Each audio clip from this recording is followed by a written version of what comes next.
আচ্ছা বলুন তো এত সুন্দর করে সাজানো ডেকোরেশন কোথায় হতে পারে? আর আপনারা কি কখনো এই জায়গায় গিয়েছেন? তো আজকে থাকছে এই ভিডিওটা। এত সুন্দর করে সাজানো কোন জায়গা ছিল, কোথায় গিয়েছি আর কি করেছি সবকিছুই কিন্তু থাকছে আজকের এই ব্লগে। সম্পূর্ণ ভিডিও দেখলে আশা করে বুঝতে পারবেন। তো আপনারা এরপরে কোন জায়গার ভিডিও দেখতে চান সেটা কমেন্ট করে জানাবেন। ইনশাআল্লাহ চেষ্টা করবো সেই জায়গায় গিয়ে ভিডিওটা বানানোর জন্য। তো শুরু করা যাক আজকের ব্লগটা। হ্যালো এভরিওয়ান, আসসালামু আলাইকুম। কি অবস্থা আপনাদের? আশা করছি সবাই ভালো আছেন। তো আজকে আপনাদের জন্য নিয়ে আসলাম নতুন একটা ব্লগ ভিডিও, যেটা আপনার কাছে অনেক বেশি ভালো লাগবে। তো দেরি না করে আজকে আমি আর আমার ছোট বোন রেডি হয়ে এখন রওনা দিলাম। শুধু আমরা দুজন যাচ্ছি না, আমাদের সাথে থাকছে কিন্তু আমাদের মিনি বাহিনীরা। তারাও কিন্তু কোনো রাস্তা দিয়ে আসতেছে, আমরা আসতেছি আলাদা রাস্তা দিয়ে। তো অবশেষে আমরা চলে আসলাম, কিন্তু অলরেডি আমাদের অনেক লেট হয়ে গেছে, যার কারণে আপু একটু রাগ করেছে। যাই হোক, রাগ করে তো বসে থাকবে না। তো আমরা প্রথমে আসলাম চাটখিল থেকে আমরা এখন বাস নিয়েছি 10 গড়া যাওয়ার জন্য। এখান থেকে বাসে করে এক একজনের কাছ থেকে নিয়েছে 25 টাকা করে, মানে চাটখিল থেকে 10 গড়া নিয়েছে 25 টাকা করে। আর আমরা যখন 10 গড়ার দিকে যাচ্ছি তখন দেখতে বৃষ্টি পড়তেছে। আর এই যে দেখতে পাচ্ছেন আমাদের মিনি বাহিনী সবাই কিন্তু এখানে আছে।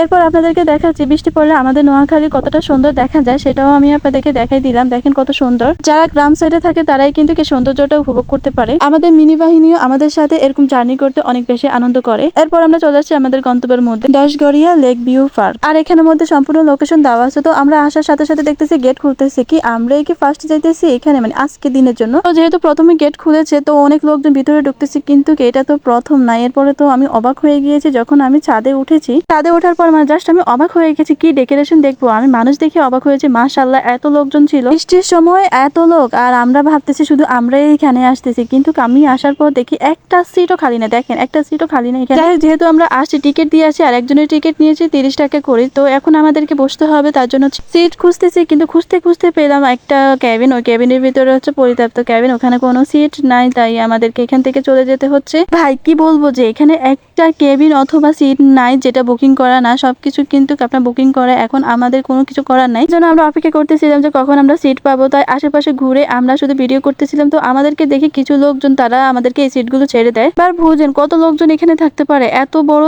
পার্ক থাকার পরও কিন্তু আমরা একটা সিট পেলাম না। তো এরপরে আমরা পেয়েছি ইম্পর্টেন্ট সিটটা। সেখানে বসলে মনে হবে যে আপনি বিয়ে বাড়ির ফিল নিচ্ছে, মানে বিয়ে বাড়ির স্টেজ। তো আমাদের কাছে কিন্তু অনেক বেশি ভালো লেগেছিল। এত লোকজনের মধ্যে কিন্তু আপনার পার্কের ডেকোরেশন গুলো কিন্তু অনেক সুন্দর ছিল। যারা বিয়ে বাড়ির স্টেজের মধ্যে এরকম পিক তুলতে চান তারা কিন্তু এখানে এসে তুলতে পারবেন। এরপর আমরা একটা কেবিন পাই, তারপর ওখানে বসে কিছুক্ষণ পর আমাদেরকে মেনু বই দিয়ে যায়। কিন্তু মজার ব্যাপার হলো একটা বই খোলার সাথে সাথে দেখি ওই বইতে কিছুই নাই। আসলে আসল বইটা ছিল আপুর কাছে। তো আপু বলতেছে আপু অর্ডার দিও, জান্নাত বলতেছে জান্নাত অর্ডার দিবে। তো সবাই মিলে খুব মনোযোগ সহকারে বই দেখে এখন অর্ডার দিবে, তাই এক এক করে দেখতেছে। এদিকে আমি শুধু তাদের ভিডিও নিচ্ছি আর চারপাশগুলো শুধু ঘুরে ঘুরে দেখতেছি। আর আপনাদেরকেও দেখাচ্ছি যে মেনু বইতে খাবারের প্রাইস কেমন হতে পারে। এখানে কিন্তু অনেক সুন্দর সুন্দর ডেকোরেশন আছে, যেগুলোর মধ্যে আপনি অনেক সুন্দর সুন্দর ছবি তুলতে পারেন। প্রোফাইল বা এমনি পিকচারের জন্য কিন্তু বেস্ট একটা জায়গা। এখানে অনেক সুন্দর করে ফুল টুল দিয়ে চারপাশে অনেক সুন্দর করে তারা সাজিয়ে রেখেছে। দেখলে আপনাদের কাছে ভালো লাগবে, প্লাস বিয়ে বাড়ি এরকম একটা ফিল আপনাদের কাছে লাগবে। তো কিছুক্ষণ পর খাবার অর্ডার দেওয়ার পর খাবার চলে আসছে। এখন আমাদের কিছুক্ষণ অনেকক্ষণ পরে কিন্তু আমাদের খাবারটা দিয়েছে। তাদের খাবার দিতে একটু দেরি হয়। তো যাই হোক, এখন আমি খাবারের রিভিউ দেবো। আমি যখন গিয়েছি তখন কিন্তু তাদের খাবারের মান তেমন একটা ভালো ছিল না, আমার কাছে ভালো লাগে না। মানে তাদের খাবারের মানটা আরো উন্নত করা চাই। তারপর আমরা খাবার খেয়ে নিচে নেমে সুন্দর সুন্দর ভিডিও তুলতেছি। এখানে কিন্তু অনেক সুন্দর সুন্দর ভিডিও বানাতে পারবে। এখানে কিন্তু পাশে বাচ্চাদের জন্য অনেক রাইডস আছে।